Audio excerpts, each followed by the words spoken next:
I think we're live, Mr. Lowry, so be careful what we're saying. Well, I am not saying anything of substance, so I'm being real careful. Zip, lips are sealed. Well, I'm trying to see if I can still sign in to the Skype account to be able to do the call in. Um, I don't know that I can because Microsoft is, I think I mentioned this before, but Microsoft is actually doing away with Skype, which interestingly we use for our call in method for the show. Let me see if it's still working though. Yes, we can do that. So if he needs to call in, just straight up telephone call, uh, do you have? And folks, we know we're live. We're just trying to, as usual, maintain our amateur status by putting the show together like while we're doing the show.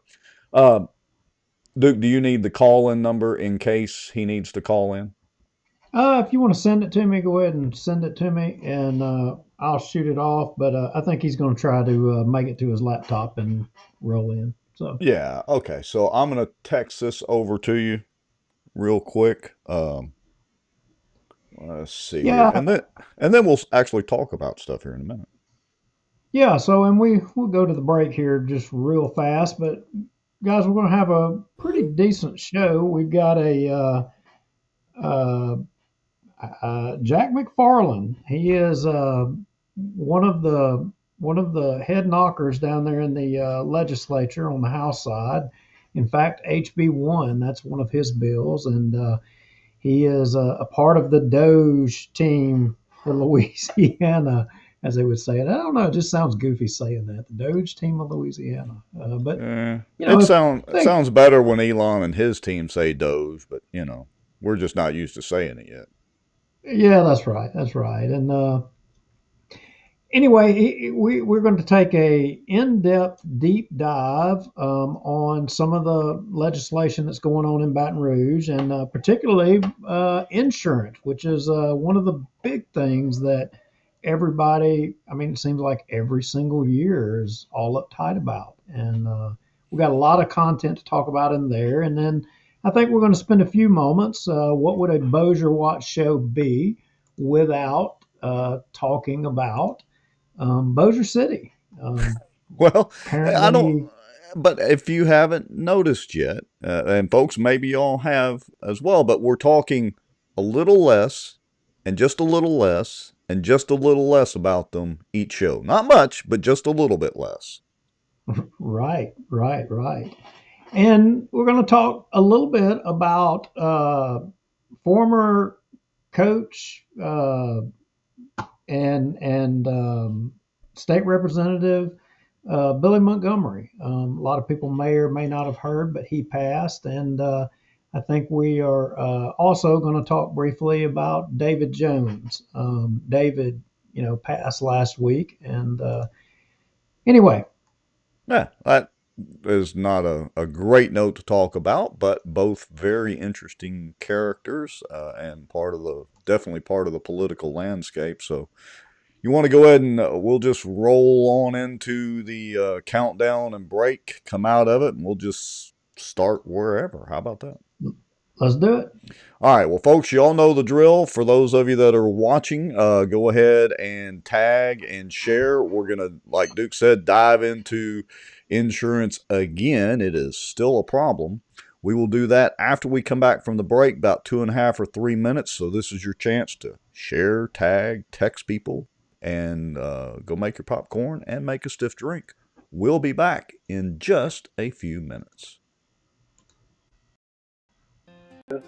A lot of the back office on the politicians that they think walk on water, they would be shocked. You know, there's an old wound from a knife in my back that just is giving me heck lately, and it's just really irritating, so I have to kind of wiggle around a little bit. I titled it A Shot Across the Bow of the Good Old Boy. Just, they feel helpless, they don't feel heard, they have nowhere to turn. Some Republicans as well believe that government has the answers. And let me tell y'all something. I don't know anything government does well. Nothing. And aren't there laws that say that you have public meetings so that the public can have accountability of their elected officials? As a member of the media, I'm very concerned about what I've just heard.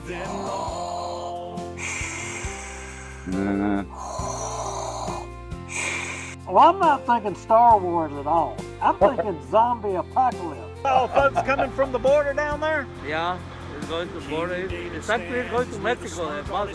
Doesn't mean they interpret it the same way that I do. For instance, the Second Amendment. I take it very literally.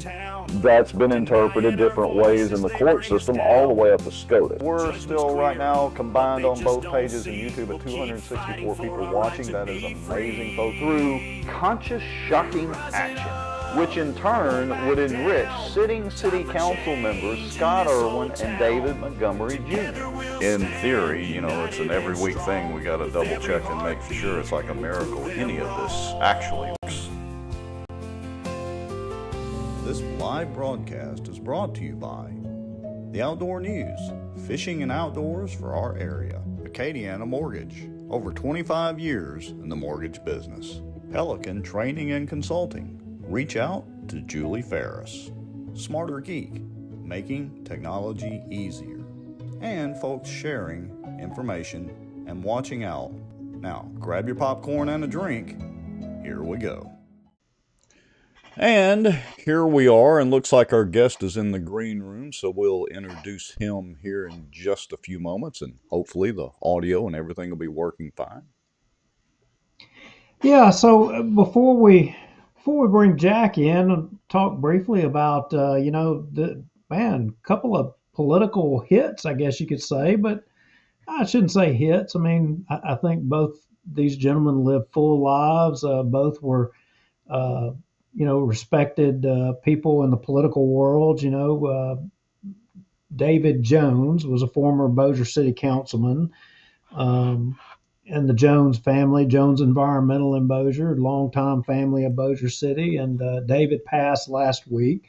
And, to all the family, and we want to say, express our condolences. And he was a friend of this show. He appreciated what we were doing to bring attention to Bossier politics and what folks were, what was going on the inside ball of Bossier politics. And he would often reach out to us and, kind of give us insight. He'd tell us where we got it wrong, and he'd tell us where we got it right. And always, regardless, and I appreciated that.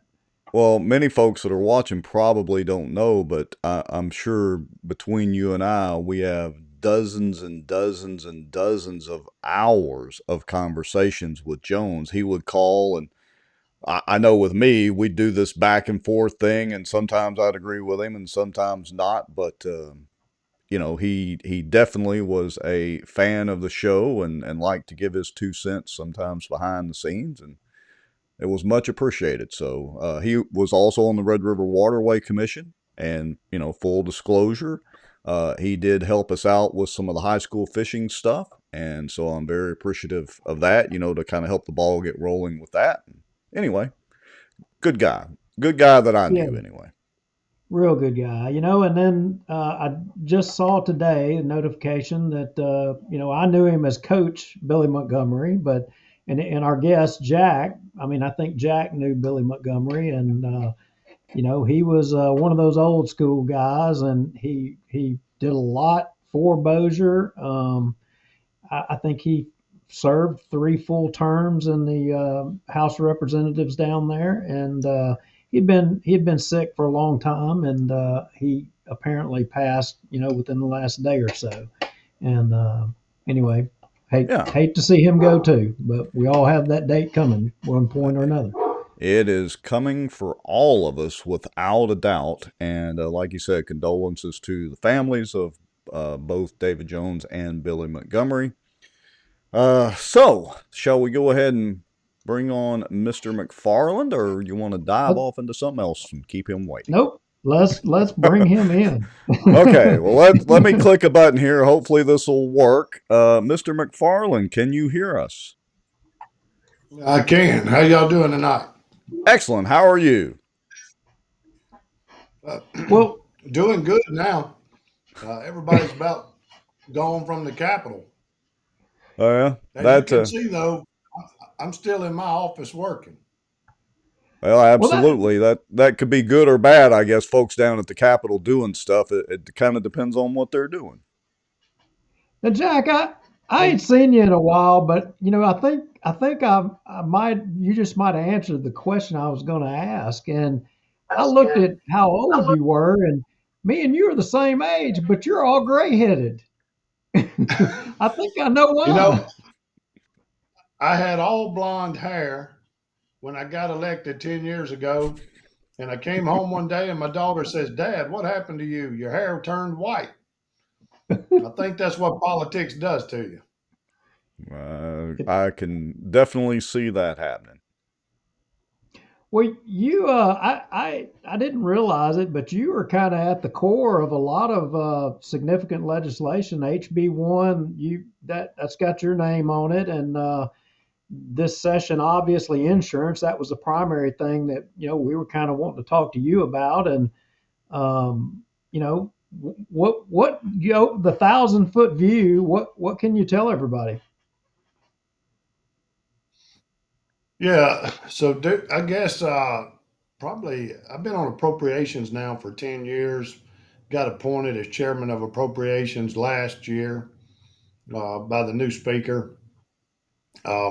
Wasn't ever in too good of graces with the previous administration, specifically John Bell Edwards, but that's just how it fell out. But um, yeah, House Bill 1, it's our budget bill, $48.7 billion budget. And I spend a lot of hours here in Baton Rouge. Even when we're not in session, I spend probably 2, 3 days a week here, year round now, just working on the budget. So, look, for us in North Louisiana, it's been a while since we had a chairman of appropriations. I guess Jim Fannin would have been our last one, and that was my predecessor. And we also have the chairman of Senate Finance, who is Glenn Womack. They consider him a North Louisiana guy. He's from over there in that Catahoula, Yep. Concordia area. But it's been advantageous for us because in the 24-25 budget, we got more money sent to North Louisiana than in the 10 years that I've been here. And that's the part that's important when you get into this elected official business in Baton Rouge, is if you can rise through the ranks and get into a senior leadership position, especially a chairman of appropriations, it puts you in a position to do a lot more for your region. And look, there's a lot of good things happening for North Louisiana right now. A lot of announcements have come out, and next one I hope is going to be in the Shreveport-Bossier area, because the Northwest, it needs a good shot in the arm, and I plan on giving economic development for Louisiana the money to go out and find that kind of deal for Northwest part of the state. Yeah, that's one of the things that we hear all the time is it, just seems from our perspective up here, in the north, that a lot of the money gets appropriated for, pretty much Lafayette and South. And so it seems like our contingent needs to try to, I don't know, what's that expression they use, bring the bacon up north a little bit if we can. Hey, I tell you this, and I've told this to the new legislators, like Dennis Bamberg and um, Adam Bass, and I mean Thomas Presley already knows it. He's been here a couple of terms now. But when you're a freshman legislator like both of them, you got to get here and hit the ground running and put yourself in a good group of people. And if you can do that, you will end up in a leadership position. And I think they're both doing a good job, especially from that Northwest region. I know Miss Dodie Horton's Representative Dodie Horton and Raymond Cruz. I guess both of them are term out with me. So, I mean, you still got Alan Seaball, who is now in the Senate. So, there's no reason we shouldn't be bringing something to Northwest Louisiana. We just got to have, we got a governor now that working with us, and Previously, I don't know if I had that. Well, I can tell you, I didn't have it very much. Most of my stuff got vetoed. So even when I did ask for money, and it would always end up being line item vetoed, and it just wouldn't make it. But look, Yeah. Louisiana's in a good spot. I mean, we do have a budget shortfall of about $194 million. That's not a tough thing to address for me. We can make changes to our budget and address a $200 million shortfall. If that starts happening every year, they're difficult. But budget that away, I budget looking not just for this year, I'm budgeting for even 4 years from now because I want to leave this place better than I found it. I want to know that my 12 years I spent in this legislature, I spent it representing not just my district, but I left my mark on this state and moved Louisiana forward. And I think we're starting to do that. But that leads me into what you were talking about on the insurance when we just started. That's the final piece to me that we have to get right. I have brought legislation ever since I've been here to reform the insurance industry or reform insurance in Louisiana.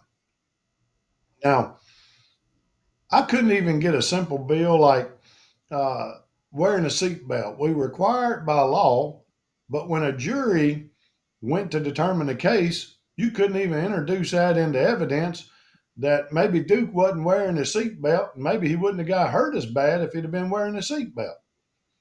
We couldn't even pass a bill like that. It took me 5 years to get a bill like that through. Now, last year I was able to pass a good bill. I mean, it was a really moving bill. Moved our insurance industry, the direct action bill. So what that basically says is that the jury cannot be notified by the plaintiff or the defense that I have insurance and who my insurance is and how much insurance I have. None of that should matter to the jury. They already know insurance is required by law. And, Duke, I own a lot of big trucks, I own a logging company. I know what insurance premiums are. I'm paying them just like everybody else. And I've seen my insurance premiums double in the last 8 years. Now, we did make some strides in the last few years, but I think this is the year. I think tomorrow in the insurance committee, you're going to see a lot of insurance bills get talked about, discussed, debated. And I expect, based on the environment here right now and the overall attitude and opinion of legislators, that we're going to see a lot of those bills come out of that committee and go to the Senate. Well, they'll end up on the House floor first, but I think we're moving in the right direction. Well, let me cut in here for a second. So, Mr. McFarland, back in 2019, so we're going back in time a little bit, and I won't bore you with the details, but the Bossier Republican Executive Committee up here had both Ryan Gaddy 1 month, when he was state senator back then, and had Alan Seaball the next month, both do presentations on I think it was HB 372. I think it was a tort reform bill or something. There was some controversy over it back in 2019. Yep. So Gaddy was focusing on premium reform over payout or tort reform. Seaball called Gaddy's presentation literally manure. I've got the screenshot of it.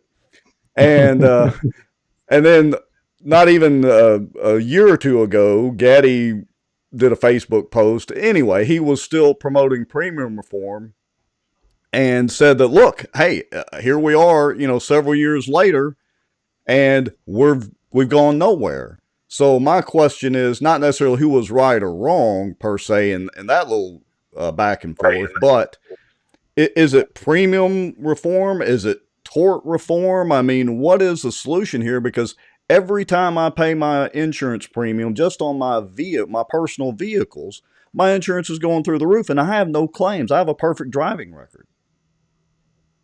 No, look, I'm just like you, Rex. My insurance is going up. I've had no claims, even on my house or even in my autos. But So I say it's a twofold problem. So I've said for years that we needed tort reform. I've brought collateral source, I've brought the direct action, I've brought all those bills. And like I said, really only got two of them all the way through. That's how difficult it is here to pass common sense legislation. But the tort reform side of it, and it is kind of hard to understand. We're told by insurance and defense attorneys that, okay, we need to lower the jury trial threshold. Well, if you go back to the Mike Foster days when they did insurance reform, they were told they needed to raise the limit. And I'm like, well, now they're saying lower it. So we lowered it. We did all those things you just talked about in 2019, and insurance rates didn't go down.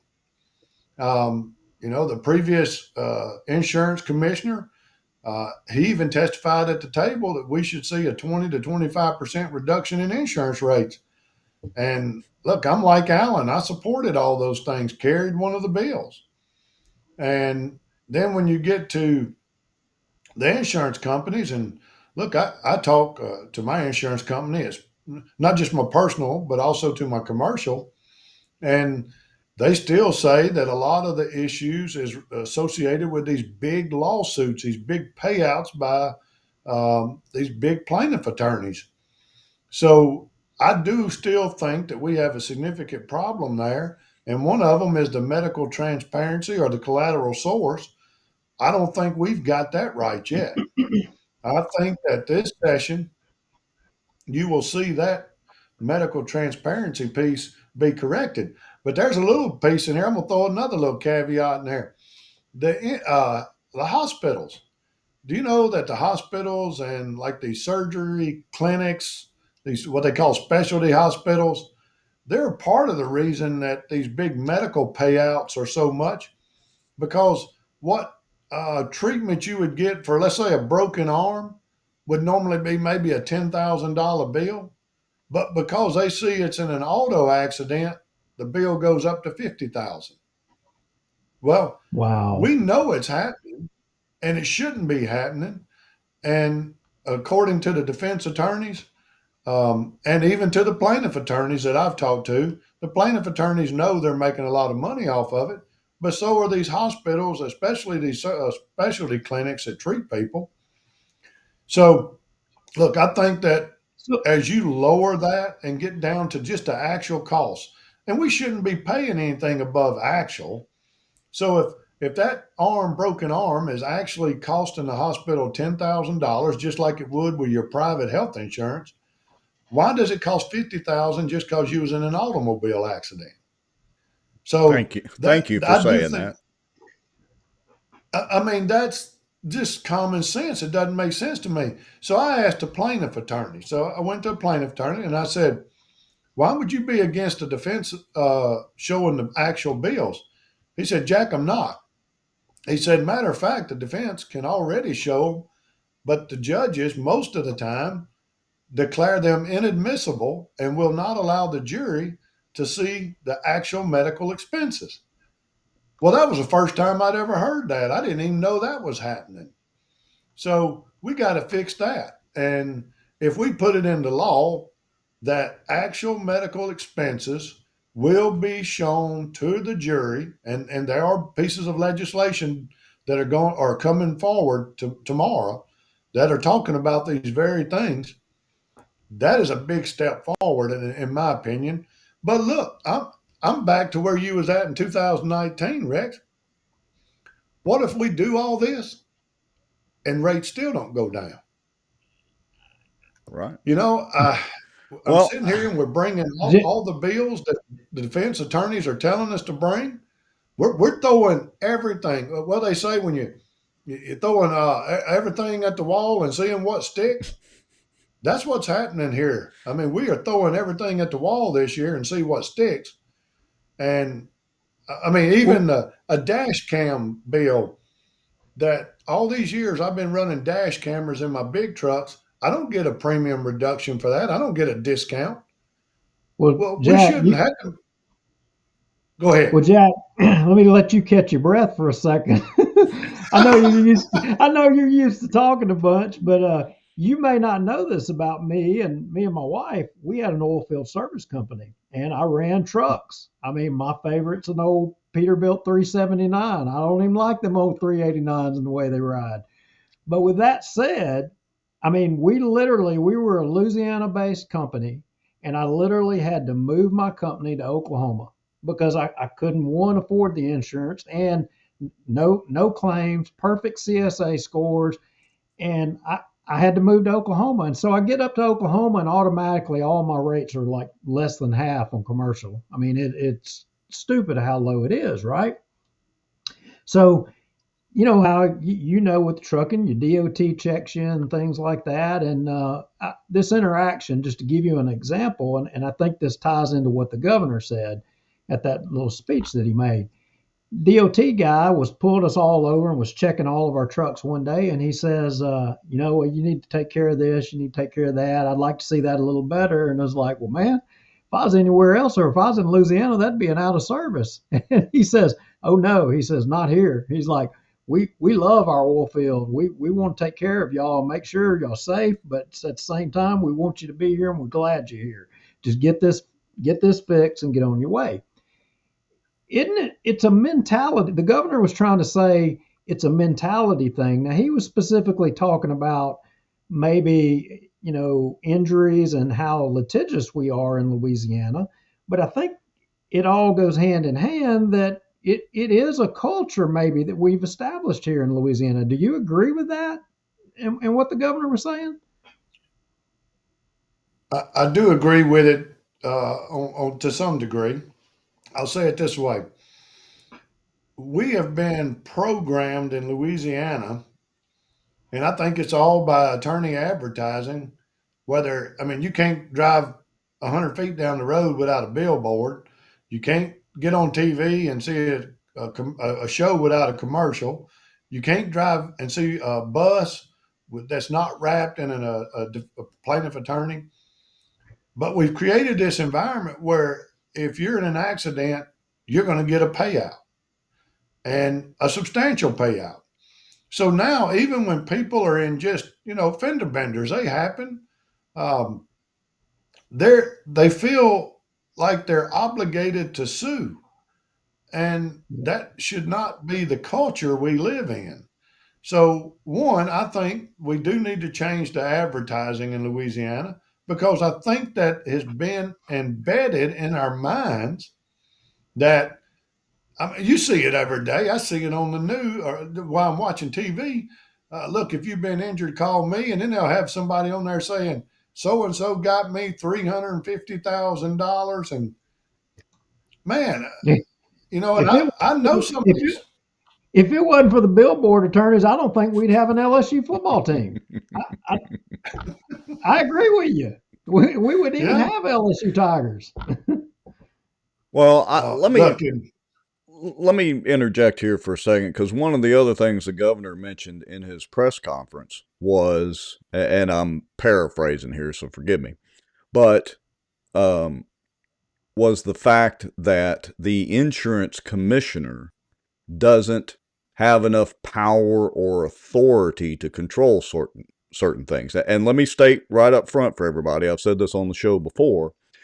Look, I'm a free market capitalist. I don't think the government should be in the price setting business. But because insurance is required by law, at least vehicle insurance is, because that's required by law and I have to have insurance on my vehicle, then the government doesn't need to necessarily get in the price fixing business, but they need to take a serious look at it. Now, my question is, do you think the insurance commissioner or the legislature should have the power to regulate premiums or set what those premium maximums should be or caps? I mean, what are your thoughts on that? Okay, so right now, the commissioner of insurance has the authority to approve insurance rate increases, but he doesn't have the authority to call for rate decreases. So if we're going to give him the authority to do one but not the other, that's a problem. So either don't give him the authority to do either one, set up an insurance commission, but then you're complicating. You're making the process. Why have an elected statewide insurance commissioner if you're not going to trust that he's going to do the right thing? And so, yeah, I think that if we give him that authority and we do all these things that we're talking about, like the medical transparency, if we do all those things and rates still don't go down, well, we got another problem. So, do I think that we should put another tool in the toolbox? If that's giving him the authority to say, Mr. Insurance Company, we just passed every piece of legislation you said to pass, and rates still didn't go down, what's the problem? And then I think he should be able to declare a rate decrease, because if he can declare a rate increase, he should have the same authority to declare a decrease. But here's where my but comes in. Yeah. You know, all it takes is to elect one bad one. And look, and I'm not saying Tim Temple's bad by any means. I like Tim Temple. I voted for Tim Temple, supported him in both of his elections. I do think, though, we have to be cautious when you start granting that much authority and responsibility. So should there be some oversight? Maybe there should be a checks and balances. So we got to work that out and get that correct. But I do believe that if we pass all these things, but look, and I'm going back to this advertising, changing that culture, we have got to get a hold of that. Now, look, the Supreme Court regulates attorney advertising. They could stop this, but guess what? They're attorneys too. So, I mean, that's right. Kind of like, you're letting the fox in the hen house, but I'm sorry, Rick. Well, something else I noticed when I was going through HB1, and it caught my attention because I've had a little bit of a burr in my side with the Attorney General's office, and I noticed the lines regarding insurance fraud, and I thought to myself, insurance fraud investigation. I thought to myself, boy, that sure is not very high numbers. And to this culture thing, maybe if the AG's office spent a little bit more resources investigating insurance fraud, in this perspective, maybe that would address some of that as well too, because we know it's there. It happens. Yeah. Duke, I'm glad you said that. The AG, Liz Morrell, and her agency have asked me to give them more budget authority. It's kind of complicated the way our budget is set up. They can't spend money, even if they have it, if we don't give them the authority to spend it. So she is generating what we call self-generated revenue, and she doesn't even need state general fund dollars to do this. We just have to give her the authority to spend that self-generated revenue, and she has stated and testified.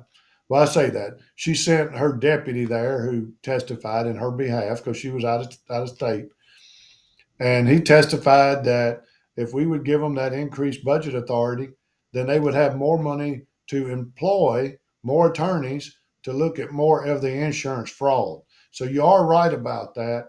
And that is something that she asked for this year. And I intend on giving her more authority in the budget to do those very things. And look, it's not just auto and commercial. I want her to have the authority to look for fraud in the Medicaid, all the insurance, because I agree, it's there. We know it's happening. The legislative auditor has found it. But we got to give her the spending authority to hire the people to go out and fulfill it. Yeah, amen to that. And I'm glad you said that, because it was on my mind. I read it and I looked at it and I thought, man, you know what? That's a road we really need to go down. I mean, really, we need a whole lot more in investigative actions dealing, with insurance and even with government, on even some of the local levels, because I see some squirrely things going on, a lot of squirrely things going on that I think needs more attention to. But following up on HB1, there was one other question I had regarding that one. This is kind of off subject, off of insurance, wildlife and fisheries.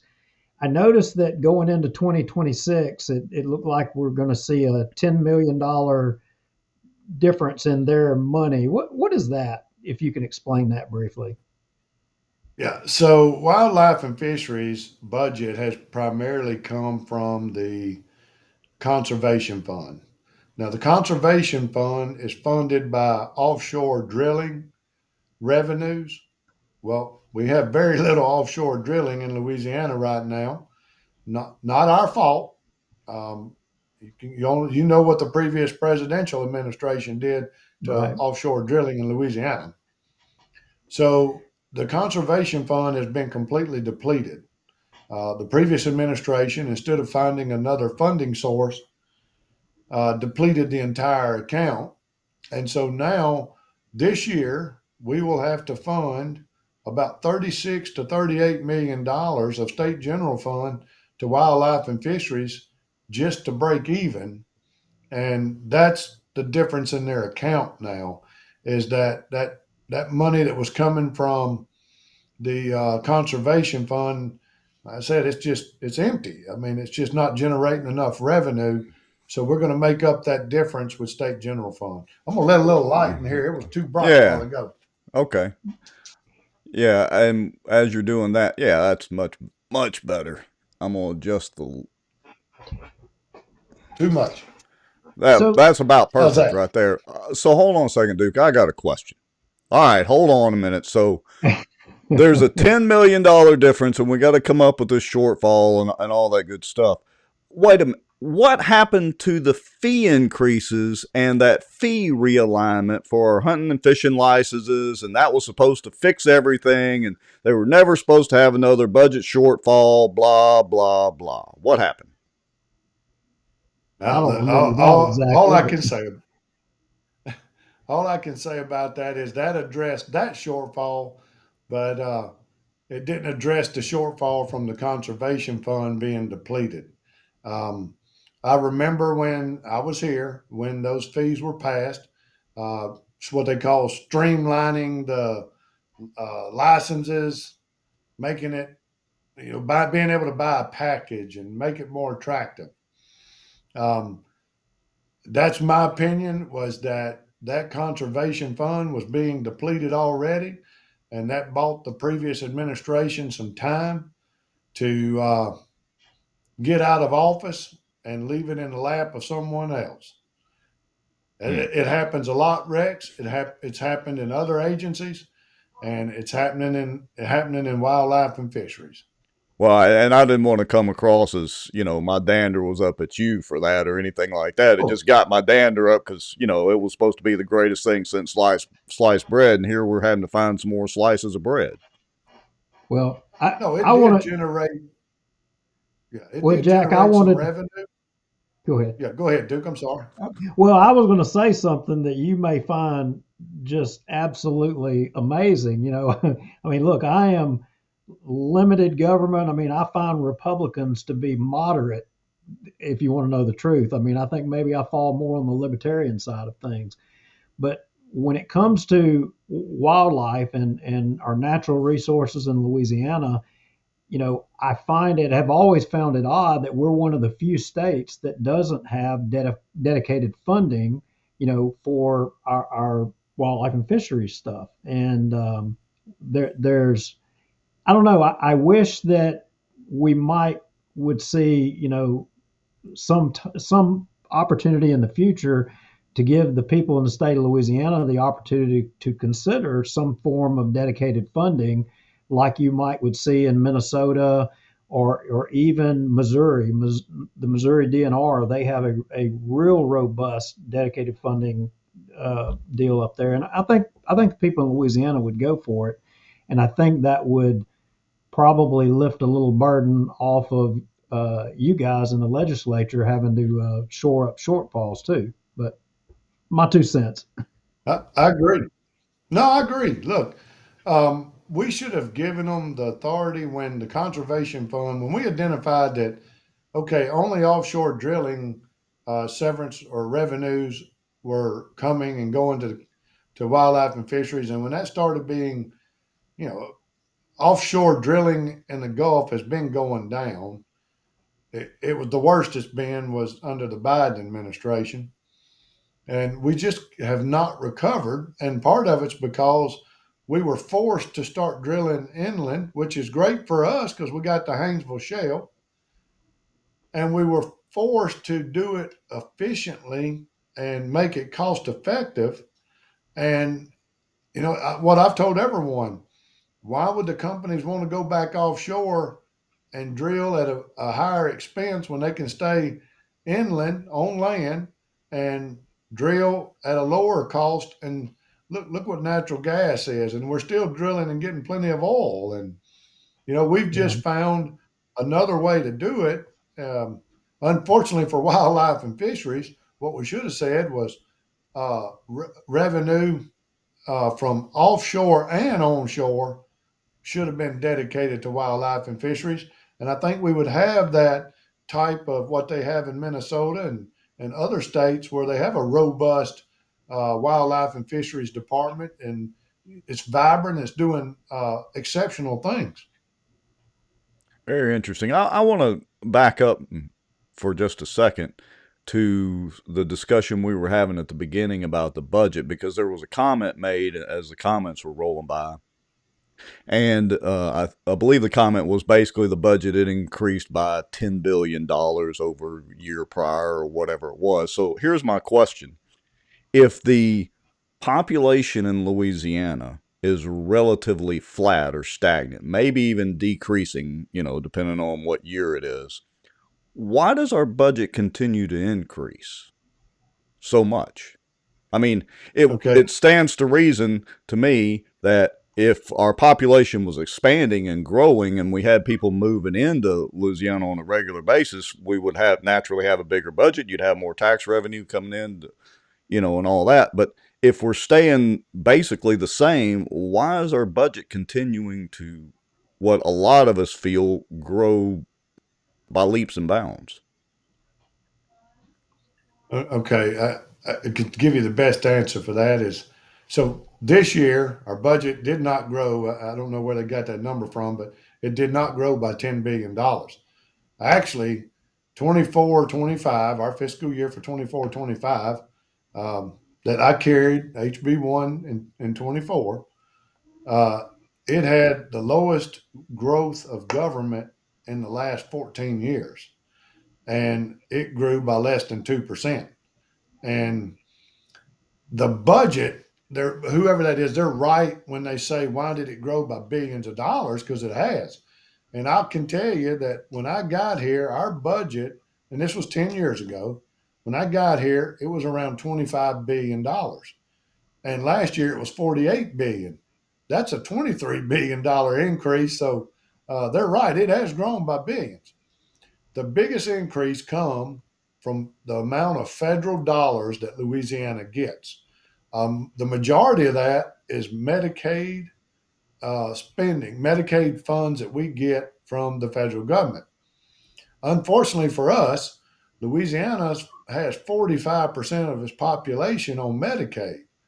So, Rex, to whoever's asked about that, that is the largest part of our increase. Now, we've seen increased federal spending in other parts of our budget, whether it's public safety, even education, higher ed. All those areas have seen increased federal spending. Even like early childhood education. Look, just 10 years ago, there was no early childhood education money in the budget. Now it's grown to $350 million, and 170, 180 million of it is federal. And it was more than that. It had grown to 450 million, but the federal government, as it started reducing, we finally had a bright idea in Louisiana. We didn't start backfilling it with state general fund dollars. We said, look, every time the federal government takes money from us, we can't keep backfilling it. And look, I'm not proud of it. It's not something I'm proud of. I cut early childhood education last year because when the federal dollars are taken away from us. We can't keep growing the state's budget to meet what the federal government gave us. And we have the same problem. And I think you'll see it this year. Look, my intent is to send out a standstill budget or less. Right now, I'm working on a 1% reduction in the state's budget. And look, 1% doesn't sound like a lot, but when you think about it being $48 billion, 1% is a lot. And the agencies are going to feel it. But it takes, look, and it didn't grow that big overnight. It grew that big in 10 years. And it'll take time because when you get people, look, y'all know this, when you get the public addicted to dollars, they don't want to let go of it. They want it to keep coming in. Yeah. One of the analogies I always use, or one of the points I always use is, everybody's for cutting the budget till you mention TOPS for education, and but you try to cut TOPS and all of a sudden everybody is against that. And, no offense to anybody that's got a top scholarship and all that, but, back when I was in school, there was no TOPS. You had to do it what I call the old school way of getting the regular scholarships, and now all of a sudden we have TOPS, and Lord have mercy if you tried to cut TOPS. So look, I'm glad you said TOPS. Here's what I'm faced with right now in this budget. So for the last 3 years, TOPS has not been, the entire amount budgeted has not been used and spent. So for an example, it was nearly $300 million budgeted again last year, and we base it off of what is an estimate number of students that's going to go to college. Well, for the last 2 years, there's been $20 million left over after all the students got their money. Well, this year, I want to reduce TOPS by $20 million. I mean, we can always go back. If we have more students going to college, we can always go back and add to it. But obviously, our estimation of the number of students is not correct. And here's the kicker. Already, we have legislators filing legislation that want to spend that extra $20 million on other things. We cannot do that. We cannot begin every time we have a chance to reduce the budget, even if it's $1 million, but we have an opportunity to reduce the budget by $20 million with this one item. That's what we need to do. We don't need to be looking for ways to spend that $20 million savings that we just found. Amen to that. Unless we're going to put it on the roads and bridges. And look, if you want to put that $20 million on roads and bridges, I'm all for it, because Lord knows we got the worst roads and bridges. Yes, sir, we do. No, that's right. So, look, we appreciate your time, and I'm not running you off. Folks, y'all are watching. If you have any questions that you want us to put forward, by all means, put them in the comments. Let's try to get whatever questions you have in there. The Doge, Louisiana. So, my vision of the Doge that's happening in D.C. is these young guys, not you and me, but these young guys that aren't a politician, and Elon Musk and his little guys that he brought in. How and they're turning over all of their information to, I'm assuming, Trump's cabinet in different ways. Is something similar to that happening in Louisiana, or is it mostly just comprised of legislators or people in government? Okay, so when the governor created, I think he termed it Le Doge, but he calls it Le Doge. Since we're in Louisiana, it's got to have an accent to it. Le Doge. I believe that. So, look, one thing he did, and I'm really glad he did, he appointed a businessman, Steve Orlando. He's not in politics. He's never been elected, doesn't want to be elected. He appointed him to be the chairman or the Caesar of it. Now, the rest of us that serve on there, I was appointed to it as well. And what I do is I make recommendations to him of things that I know. And I'll share some of it with you. I told him we needed to review contracts. For 4 years, I brought a piece of legislation that we should be reviewing and approving contracts as a legislature, but instead an agency and the governor can unilaterally uh, obligate us to any contract, and I don't even get to vote on it. As a legislator, I don't even get to approve it. I just have to find a way to pay for it. Well, we also talked about the leases of buildings. We're leasing we're leasing property, yet the state owns buildings with empty space. What Wow. sense does that make? Wow. I turned that over. But look, Steve Orlando is doing some good work. I know there's things he's already found. I don't want to steal his thunder or the governor's thunder on it, but I know he's found several millions of dollars already. And some of it the governor's been talking about, a few things. But there's some big announcements coming that the LaDoge has been working on. And look, Steve is doing a great job. He's got some people working with him. He's working with the legislative auditor and utilizing those resources because that's what the legislative auditor's job is. He has 200 people working for him. So Steve is working with the legislative auditor and some of these things, digging into each agency.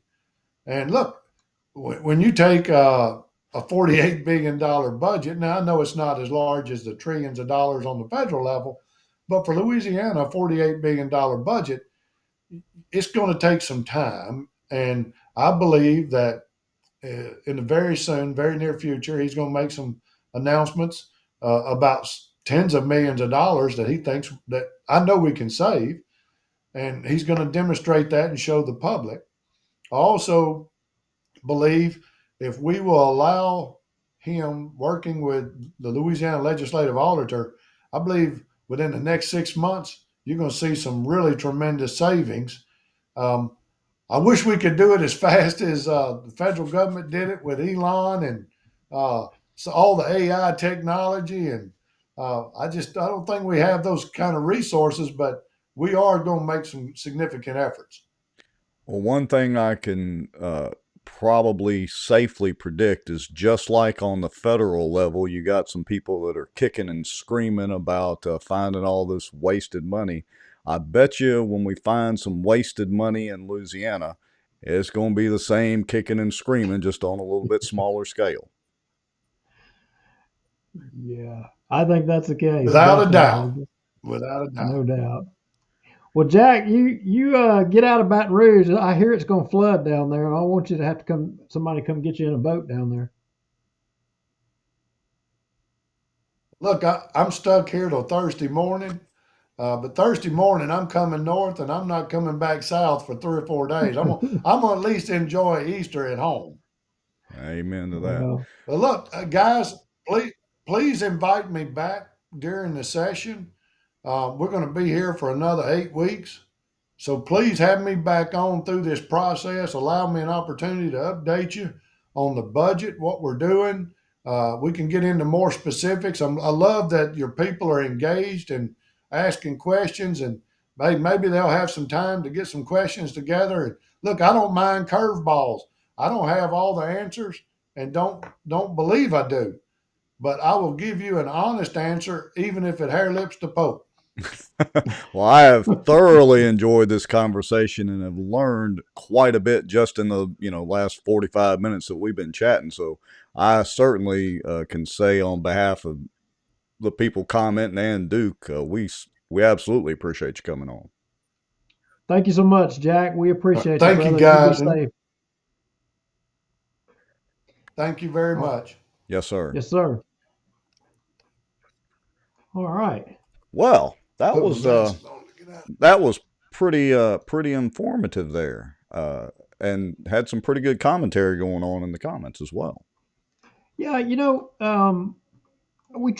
think we tried to get Jack last legislative session, and man, I tried to get him kind of right there towards the end, and as right now we're right on the front end of the session, so it's not. Don't get me wrong, it's busy, especially for a cat like him, being in the driver's seat. But when you get down to the end, man, they're all jumping through hoops, and it's hard to really get their attention and get their time. And I don't know. I mean, if you've and Rex, I know you have, but a lot of folks you know, don't spend a full day at the Capitol. And if you're a legislator spending, and look, we all like to beat up politicians, but I am going to tell you, there are some long days down there and miserable days. And when you're a guy like Jack with, I hate to say as much responsibility, I mean, it's tough at the end of the day to come get on a social media show and then have to take a million questions and talk to people. I mean, you really just want to go, climb in a cave and disappear. So, regardless of whether I agree with a politician or not, especially in the legislature, we should commend them because they have some long days. They really do. Yeah, and I didn't realize that Jack had written as many bills as he had and all that till we were kind of doing the pre-show thing, and you were letting me know, hey, wait a minute, he's not just a freshman legislator and all that. He's been around the block, so to speak. That's right. Quite a bit. That's right. Yeah, so I thoroughly enjoyed that, and I think we'll do well to have Mr. McFarland back on. And you know what? You know what I like most about him? Did you see how his eyes lit up when I started talking about Peterbilt's? He knows a thing or two about trucking, I take it. Oh yeah, he does. He does. There ain't. There's only a couple of real truckers, and real truckers drive Peterbilt's or Kenworths. But it's a Peterbilt first, then a Kenworth. So. Yeah. All right. And look, I did kind of a little bit of a time machine there on him going back to the 2019 stuff. But folks, just so y'all are aware, this insurance debate has been going on, as most everybody knows, in Louisiana for a long time. And I'm going to go back and dredge up some of that stuff and, kind of post a little bit of the content out and some other stuff. We may even do a deep dive podcast on the insurance situation. Now, you may not want this to be out there, but you're working on a little secret squirrel project with this insurance thing. Yes, I am. I've got some assistance going on with it. You are utilizing a new technology to find the answer that everybody else who says they have the answer. You're going to use an unbiased source to actually solve the problem, aren't you?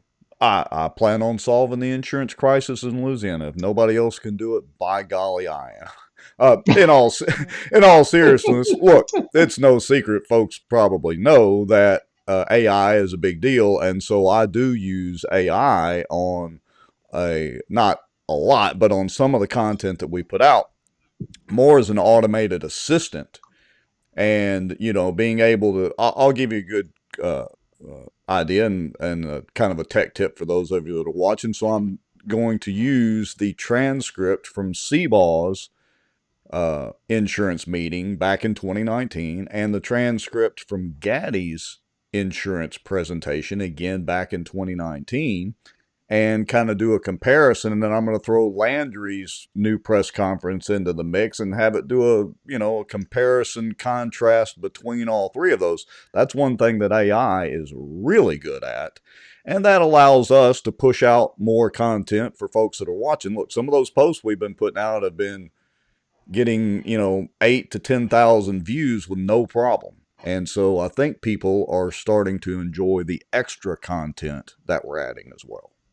Well, and using the AI, it's don't get me wrong, you can steer it a little bit with the prompts. Sure. You can steer it a little bit, but if you enter the information, the identified information, and then just ask without steering, it will basically do the problem. It'll solve the problem. It's like a math problem, right? Yeah, you can, like you said, certainly steer it. And look, we make no bones about it. We're exceedingly biased on this show. When we have a guest on, like Jack McFarland, we don't try to hit them with gotchas or anything like that. We try to, keep it relatively fair and balanced and civil. Not that we had any gotchas for Jack or anything like that, but I'm just saying we are biased on the show, but we try to, again, with guests, keep it civil.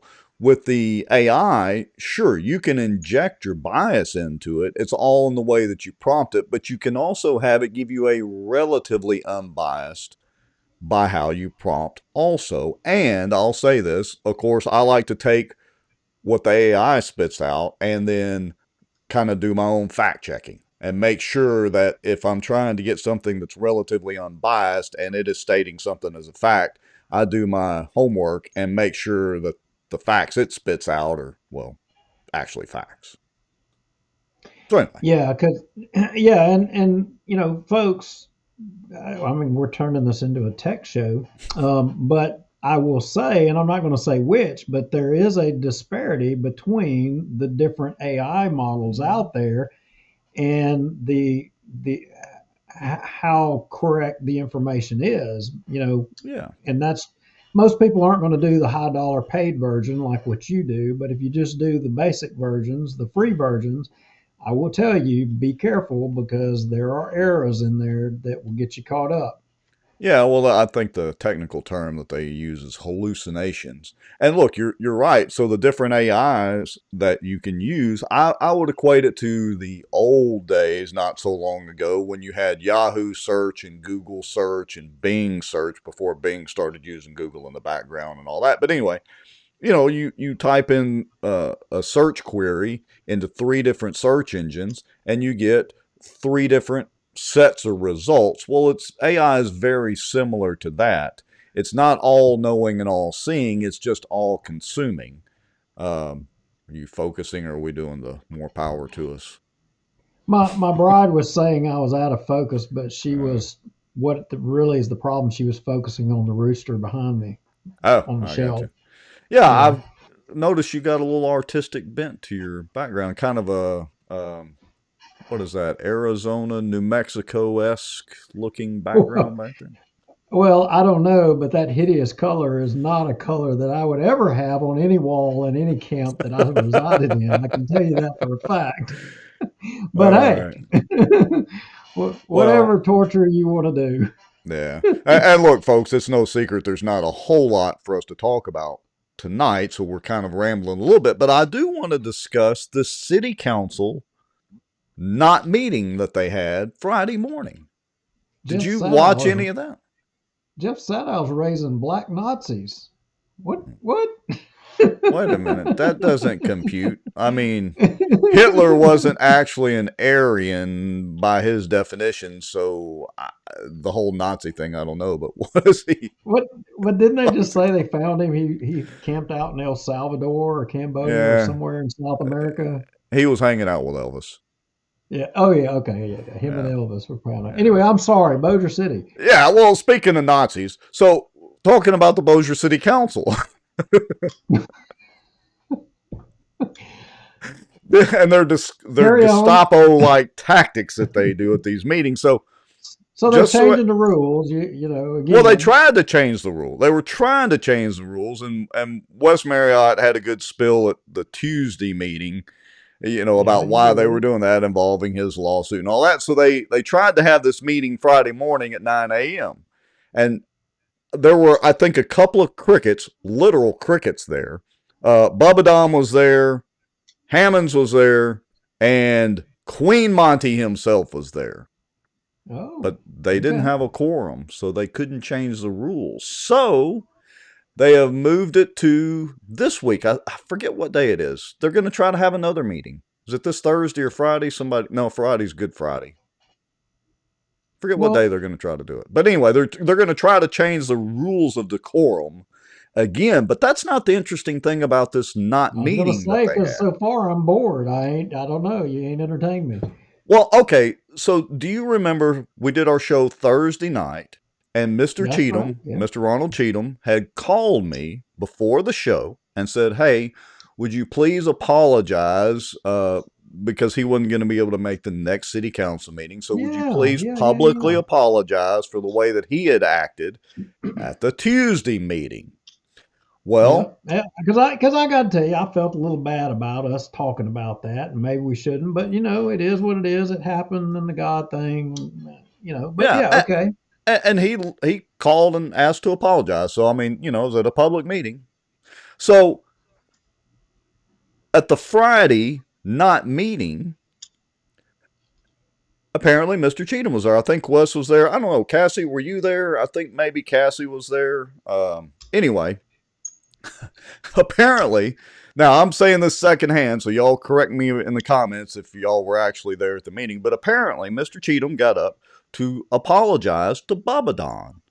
And apparently Montgomery was being a complete ass as usual and wasn't having any of that, and tried to have him, and I guess Wes tried to have the city marshals throw him out of a public meeting that wasn't really a meeting. Like, they were just gathered in a public space. Please tell me Mr. Cheatham pointed over at him and said, "Point of order," please. No, I think he called him an asshole. Oh. Oh, okay. And I can't say that I blame Mr. Cheatham. Now, that's what I heard. Somebody correct me in the comments. Okay, well, that got him thrown out then, for sure. Yeah. No, thrown out of what? No, they couldn't throw him out. What meeting? Well, it was the not meeting. If he called him an asshole, he violated the rules of decorum, right? Except there was no meeting, and there wasn't even, I don't even know if Phyllis was there to read the rules of decorum for the meeting that wasn't really a meeting because they didn't have a quorum. Oh, so what you're saying is this is Preston Freely Richard Ray 2.0. Basically, yes. I didn't even think of that. That's a great analogy there, Mr. Lowry. Because Richard Ray was standing up there saying, you're not, what, no meeting. I can say whatever I want to say. You can't stop me. Blah, blah, blah, blah, blah, blah, blah. Yeah. That was great thinking on the fly, Mr. Lowry. Cassie says it was pure abuse. I think Cassie was there. So anyway, but none of this was recorded on video. If you go watch the Friday not meeting video, basically you see them with crickets chirping. I don't think any of this was actually caught on camera. So again, I'm going by what I was told happened at the meeting. Not meeting. Well, as someone once said, the shoe be's on the other foot. Yes. All right. Well, I have nothing else interesting to talk about unless you want to talk about fixing brake lines on a boat trailer or fixing a network when the OMB has an issue. We could do the tech stuff or fishing stuff some more if you wanted. Well, I do have a little more information that suddenly came in regarding this Bossier City thing. You can hear my phone going off. Oh, yes. Okay. But I'm not so sure that that's something that needs to be put out there. But I was going to say, is it safe to read? Oh, I can read it clearly, and I know exactly what it meant, and I agree with it. You ever heard that? Well, I'm going to stop. For every action, there is a reaction and consequences, and there should be in this one. Yeah. Definitely. And I can tell you, I will be front and center to help to facilitate that consequence. No doubt. You will too. This sounds ominous. and most of you watching this show, I think y'all will be as well too. Yeah. All right. Anything else, Mr. Lowry? Any other pots we can stir tonight? We didn't really stir too much. We, kind of got into some in-depth conversations about the insurance reform and some other bills down there in Baton Rouge by Mr. Jack McFarland. But any pots we can stir tonight? No more pots we can stir. We're going to try to keep bringing you guys a little bit more. It's that time of year. Baton Rouge is getting ginned up. There's a lot of things that are going to be coming down the pipe that, legislatively, I think can benefit the state. And we're going to try to stay on top of it a little bit better. And we're going to try to bring y'all, reports from different legislators. I think next Tuesday, I think I've got John Fleming lined up. John's going to run for that Senate seat against Cassidy. And, what's that rhino's name? Oh, yeah, Bill Cassidy. Yeah. So John's going to come on and talk about that race and talk, about his role as the treasurer, and it's going to be a good show, and we're going to keep trying to get some of the other legislators. I know Danny McCormick. Danny is out there. He and I have been talking a little bit, and he's lined up to come on here pretty soon. And we need to get some of our other local legislators on. And yeah, well, we got lots we can talk about. I got some stuff we can do with Chris Crackman over there with the Caddo Commission. That may be more of an outdoor news thing. We might fire up and do a show about. But yeah, there's lots of stuff to talk about. Just it's been a little quiet around Bossier. Now everybody is reminding us to remind everybody. Cassie says right here, early voting starts Friday. That would be for the term limits from the People's Petition, as we call it, as it's been termed, the one from the lawsuit with Cassie and all that. So we want to remind everybody that's probably going to be an exceptionally low turnout. We anticipated that, but we were always saying vote no in March, yes in May.